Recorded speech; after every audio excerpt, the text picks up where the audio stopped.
saya Delvano Lemoyne Agusta Lampe dengan NIM 203030301105. Di sini saya akan sedikit menjelaskan tentang praktikum parasitologi.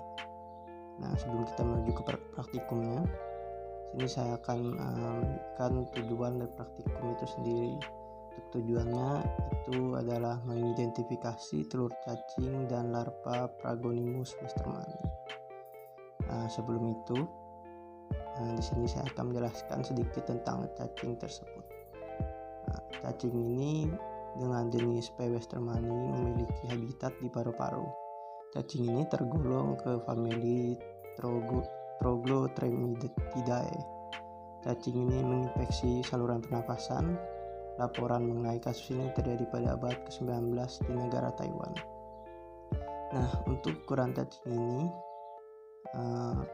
sekitar 12 mm dan lebarnya bisa mencapai 6 mm. Dengan sistem reproduksi cacing P. westermani ini terdiri dari 2 buah testis yang melengkung tidak beraturan, ovarium berlobus serta terletak pada anterior testis kanan dan terhubung melalui oviductocotherus.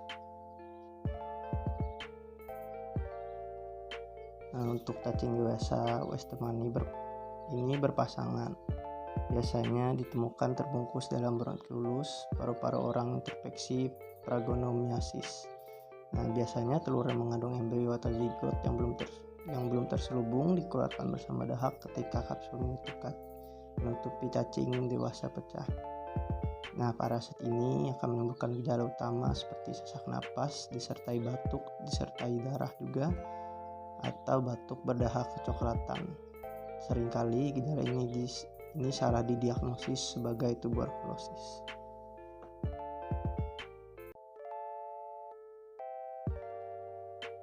Nah, selanjutnya di sini kita akan masuk ke prosedur kerja dari praktikum parasitologi itu sendiri. Yang pertama itu adalah pemeriksaan Cercaria. Metode ini untuk menemukan Cercaria P. westermani pada keong air tawar menggunakan teknik crushing. Tahapannya yaitu meletakkan keong pada cawan petri, kemudian cangkang keong dihancurkan secara perlahan dengan mortar. Keong yang sudah hancur ditetesi aquades, selanjutnya diperiksa menggunakan mikroskopik stereo untuk mengetahui keberadaan Cercaria. Selanjutnya ada pemeriksaan metacercaria. Untuk langkah pertamanya adalah secara manual mengeluarkan cangkang keras dari kepiting dan melepas insang yang kemudian ditekan di antara 2 kaca preparat dan diperiksa menggunakan mikroskop.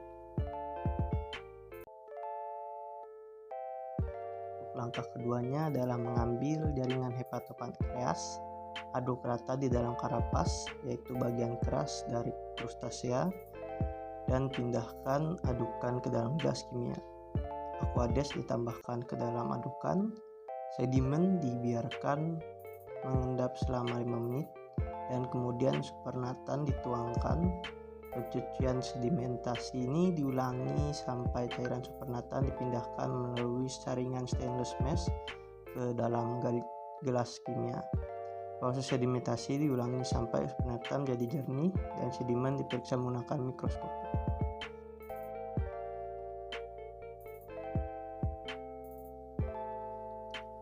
Lalu kita masuk ke pemeriksaan telur cacing. Pertama itu sputum harus diperoleh dari saluran pernapasan bagian bawah dan bukan sampel yang sebagian besar terdiri dari air liur. Pengambilan spesimen dahak harusnya dilakukan pada pagi hari. Sampel dahak dapat diperiksa dengan beberapa cara seperti dahak disentrifugasi dan kemudian sedimen diperiksa langsung menggunakan mikroskop. Jika dahak terlalu kental, natrium hidroksida dengan volume yang sama dapat ditambahkan 3%, kemudian sentrifugasi dan periksa sedimen menggunakan mikroskop. Spesimen dapat diawetkan dalam 10% formalin dan prosedur konsentrasi formalin etil asetat dapat diselesaikan dan sedimen diperiksa menggunakan sedian langsung atau pewarnaan. Pengerjaan superficies menggunakan teknik CATOCADS, pemeriksaan keberadaan telur cacing menggunakan mikroskop binokular. Lagi dari saya, di sini saya mengucapkan terima kasih.